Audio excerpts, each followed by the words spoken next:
Hello, नमस्कार। आप सबका हमारे YouTube channel study with KRG में स्वागत है। आज हम आपके लिए एक अंबेडकर जयंती पर आप स्पेशल अंबेडकर जी के ऊपर वीडियो लेके आए हैं। आज पूरे देश के अंदर 14 अप्रैल को अंबेडकर जयंती मनाई जा रही है, लेकिन आज हम उन पहलुओं पर चर्चा करेंगे कि अंबेडकर जी ने हमारे लिए क्या क्या ऐसे काम किए जिनकी वजह से आज पूरे देश के अंदर अंबेडकर जी की जयंती मनाई जा रही है। वर्तमान परिप्रेक्ष्य में देखा जाए तो अंबेडकर जयंती हम मनाते हैं, लेकिन उनकी जो बातें हैं, उनके सिद्धांत हैं, उनको मानने वाले बहुत ही कम लोग हैं। आज जो अपना देश का जो पूरा संविधान कानून का जो ढांचा बना हुआ है, ये सब अंबेडकर जी के देन है। आज हम अभी इसमें चर्चा करेंगे कि अंबेडकर जी का जो जन्म है एक बहुत ही सामान्य गरीब परिवार के अंदर मध्य प्रदेश, जिनको पहले मध्य प्रांत कहते थे, महू नामक एक जगह है, वहाँ पे हुआ था 14 अप्रैल 1891 में। उसके बाद अंबेडकर जी ने अलग अलग विश्वविद्यालयों के अंदर मास्टर्स डिग्री की। कहते हैं कि अंबेडकर जी 9 भाषाओं के ज्ञाता थे। 9 भाषाओं उस जमाने के अंदर जहाँ उस समय में शिक्षा का कोई प्रचार नहीं था, शिक्षा नाम मात्र की होती थी, अंग्रेजों का राज था। उस जमाने के अंदर एक इंसान 9 भाषाओं का ज्ञाता होना अपने आप में एक बहुत ही बड़ी बात थी। उसके बाद वो अनेक विषयों के अंदर मास्टर्स डिग्री प्राप्त किए हुए थे। लगभग 64 विषयों के अंदर वो मास्टर्स किए हुए थे। तो ये अपने आप उनकी एजुकेशन के लिए बहुत बड़ा योगदान था। अंबेडकर जी के बारे में अगर आपको एक महत्वपूर्ण बात बताई जाए कि अंबेडकर जी को हम एक कानूनी की दृष्टि से मानते हैं कि वो कानून के ज्ञाता थे, संविधान के लिए उनका विशेष योगदान था, लेकिन आज आपको ये जानकर हैरानी होगी कि अंबेडकर जी एक अर्थशास्त्री भी थे। वो अर्थशास्त्र के बहुत बड़े ज्ञाता थे। उन्होंने अर्थशास्त्र पर बहुत अच्छी अच्छी किताबें भी लिखी है। इसके अलावा अंबेडकर जी ने एक तो यंग हिल्टन कमेटी बनी थी, रिजर्व बैंक ऑफ इंडिया का जो निर्माण हुआ था वो उस कमेटी की रिपोर्ट के आधार पर हुआ था। और ये जो सजेशन दिया था यंग हिल्टन कमेटी को, ये अंबेडकर जी ने दिया था। यानी हम आज के ज़माने में ये कह सकते हैं कि RBI जो रिजर्व बैंक ऑफ इंडिया है उसको बनने में कहीं न कहीं अंबेडकर जी का भी बहुत बड़ा योगदान है। तो अंबेडकर जी कानून के जानकार के साथ साथ वो एक बहुत बड़े अर्थशास्त्री भी थे। इसके अलावा अंबेडकर जी को हम एक अनुसूचित जाति जनजाति के दृष्टिकोण से उनको नेता नहीं मान सकते। वो पूरे समाज के, पूरे देश के नेता हैं, इसमें कोई दोहराई नहीं है। अंबेडकर जी ने अनेक क्षेत्रों के अंदर देश के अंदर योगदान दिया है। और जब देश का संविधान बनना शुरू हुआ तो उसके अंदर क्या एक ड्राफ्ट कमेटी थी। ड्राफ्ट कमेटी का मतलब ये था कि संविधान बनाने के लिए अलग अलग कमेटियाँ बनाई गई थी। तो वो सारी जो कमेटियाँ थी, वो सारी कमेटियाँ रिपोर्ट एक जगह करती थी और वो पूरा निष्कर्ष निचोड़ निकालने का जो काम था वो अंबेडकर जी का था। यानी अलग अलग कमेटियाँ अपनी रिपोर्ट देती थी, तो वो सारी रिपोर्ट है वो ड्राफ्ट कमेटी की जो मसौदा समिति थी, मसौदा समिति के पास वो अलग अलग कमेटियों की रिपोर्ट आती थी। और उन सब को एक जगह इकट्ठा करने का जो कार्य है, वो जो कार्य करने वाली जो समिति थी, उस समिति के जो हेड थे यानी अध्यक्ष थे वो अंबेडकर जी थे। तो 1947 के अंदर ड्राफ्ट कमेटी बनी थी और उस कमेटी के अध्यक्ष हैं वो अंबेडकर जी को बनाया गया था। अंबेडकर जी का इसके अलावा और भी बहुत सारी चीज़ों के अंदर अंबेडकर जी का योगदान है। भारत जब स्वतंत्र हुआ तो भारत के जब पहले जो कानून मंत्री बनाए गए थे वो जो जवाहरलाल नेहरू की सरकार थी, जवाहरलाल नेहरू की सरकार के अंदर जो प्रथम देश के जो कानून मंत्री थे वो अंबेडकर जी को बनाया गया था। बाद में कुछ विवादों के कारण अंबेडकर जी ने अपने पद से इस्तीफा दे दिया था। और इस्तीफा देने के पीछे कारण ये मानते हैं कि एक हिंदू कोड बिल जो बना था 1951 के अंदर, उससे वो नाराज़ थे। यानी उनमें उनके अकॉर्डिंग उसमें कुछ चीज़ें नहीं हो पा रही थी, तो इससे आहत होकर उन्होंने अपने पद से इस्तीफा दे दिया था। और उस ज़माने के दृष्टिकोण से देखा जाए तो अंबेडकर जी और जो गांधी जी थे, महात्मा गांधी जी, उनके बीच कई चीज़ों को लेकर मतभेद था। यानी वो कई चीज़ों के अंदर दोनों विरोधी थे। कई बार वो नहीं चाहते हुए भी गांधी जी की बातें उनको माननी पड़ती थी। और एक जो सबसे बड़ा जो पंचायती राज का जो मुद्दा था, गांधी जी पंचायती राज के पक्षधर थे और अंबेडकर जी हैं वो पंचायती राज के पक्षधर नहीं थे, क्योंकि अंबेडकर जी ने ज़मीनी स्तर पे ये देखा हुआ था कि गाँव में किस तरह जो स्वर्ण जो लोग हैं वो किस प्रकार प्रताड़ित करते थे अनुसूचित जाति जनजाति के लोगों को। तो इस प्रकार क्या है कि वो उस चीज़ों को जानते थे, तो उस दृष्टिकोण से क्या है कि वो इसके पक्षधर नहीं थे।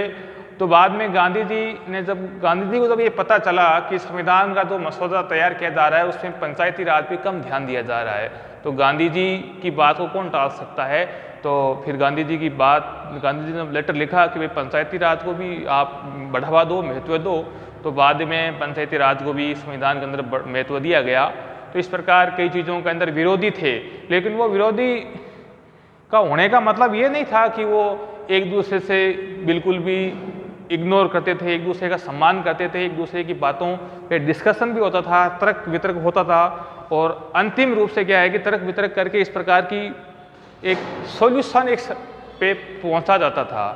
तो अंबेडकर जी की जयंती आज पूरे देश के अंदर मनाई जा रही है, और मैं तो ये कहूँगा जी कि अंबेडकर जी आज जितने भी महिलाओं को जो अधिकार मिले हैं, हिंदू महिला कोड जो बना है, तो महिलाओं को तो सभी महिलाओं की, केवल अनुसूचित जाति जनजाति की नहीं, सब समाजों की महिलाओं को तो अंबेडकर जी की विशेष तरह से पूजा करनी चाहिए कि आज जो महिलाओं की जो स्वतंत्रता मिल रही है, महिलाओं को जो आज सम्मान मिल रहा है, आज बढ़ावा मिल रहा है, तो उन सब के पीछे अंबेडकर जी का बहुत बड़ा योगदान है। जो हिंदू कोड बिल बना था उसमें सबसे बड़ा योगदान अंबेडकर जी का है। तो अंबेडकर जी को तो बहुत अनेक क्षेत्रों का योगदान है।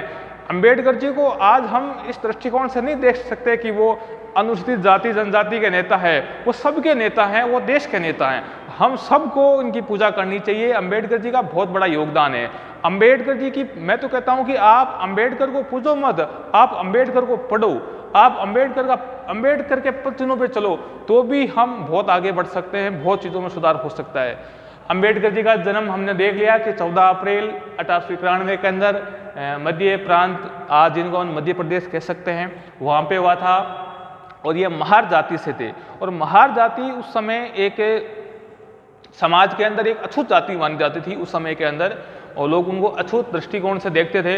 तो वो जब अछूत जाति के अंदर पैदा हुए तो उन्होंने ये सब चीज़ें देखी, तो देखने से ये आहत हुए। बाद में उन्होंने ये इस चीज़ का बीड़ा उठाया कि इस चीज़ में सुधार करवाना है, तो वो अच्छे पढ़े लिखे, बाद में बड़े होकर उन्होंने इस चीज़ के लिए बहुत सारे आंदोलन किए थे। शुरुआत के अंदर एक तालाब को लेकर उनका जो आंदोलन था, तालाब के अंदर वहाँ पे पानी पीने की इजाज़त नहीं थी अनुसूचित जाति जनजाति के लोगों को। तो बाद में गांधी जी ने इस बात को बीड़ा उठाया, बाद में एक कमेटी बनाई गई और उस कमेटी ने निर्णय दिया कि भाई सब पानी पी सकते हैं। तो ये तालाब जो पानी पे था इसके मुद्दे को उठाया। उसके बाद में एक मंदिर प्रवेश को लेकर, जो कालाराम मंदिर है उस प्रवेश को लेकर भी इन्होंने मुद्दा उठाया था। तो उसके अंदर भी क्या हुआ कि इनके पक्ष में फैसला आया था। गांधी जी की चर्चा, गांधी जी और अंबेडकर जी की चर्चा पुनः पैठ को लेकर भी होती है। तो सांप्रदायिक पंचायत था कि वंचित वर्गों के जो पृथक निर्वाचन मंडल की मांग कर रहे थे और गांधी जी इसके विपक्ष में थे। यानी पुनः पैठ का जो मामला हुआ था उसमें ये था, गांधी जी ये कह रहे थे कि भाई जो अछूत आपके वंचित वर्ग हैं उनके लिए पृथक निर्वाचन मंडल नहीं होना चाहिए, और अंबेडकर जी इसके पक्षधर थे। बाद में लोगों ने समझाया तो अंबेडकर जी ने गांधी जी की बात माननी पड़ी और इस चीज़ को उनको छोड़ना पड़ा। और अंबेडकर जी एक ऐसा नेता थे जो तीनों गोलमेज सम्मेलन, जो राउंड टेबल सम्मेलन हुए थे इंग्लैंड के अंदर, उस तीनों सम्मेलनों के अंदर भाग लिया था। तो कहीं ना कहीं अपन ये देख सकते हैं कि गांधी जी और ये दोनों आपस में विचारों को लेकर विरोधी थे। तो विचारों को लेकर विरोधी तो कोई भी हो सकता है। भारत के ये हमने देख लिया कि वो प्रथम कानून मंत्री थे। यंग हिल्टन कमेटी के सामने उन्होंने रिपोर्ट प्रस्तुत की, उसके आधार पर वो आरबीआई की नींव रखी गई थी। मसौदा समिति के वो अध्यक्ष थे ही। महाड़ सत्याग्रह से उन्होंने शुरुआत की थी। 64 भाषाओं के अंदर वो मास्टर्स किए हुए थे, 9 भाषाओं का उनको ज्ञान था। तो ये सारी देख ली। एक बात लेके होते हैं कि अंबेडकर जी क्या थे, हिंदू धर्म में हिंदू धर्म में उन्होंने जन्म लिया था। उन्होंने कहा था कि मैंने जन्म हिंदू धर्म में लिया है लेकिन मेरी मौत है वो हिंदू धर्म में नहीं होगी। बाद में उन्होंने अपने धर्म को चेंज किया था, उन्होंने बौद्ध धर्म अपना लिया था। यानी गांधी जी, अंबेडकर जी की जब मृत्यु हुई थी तो वो बौद्ध धर्म अपनाए हुए थे। उन्होंने 14 अक्टूबर 1956 को नागपुर के अंदर बौद्ध धर्म को अपनाया और 6 दिसंबर 1956 को इनकी मृत्यु हो गई।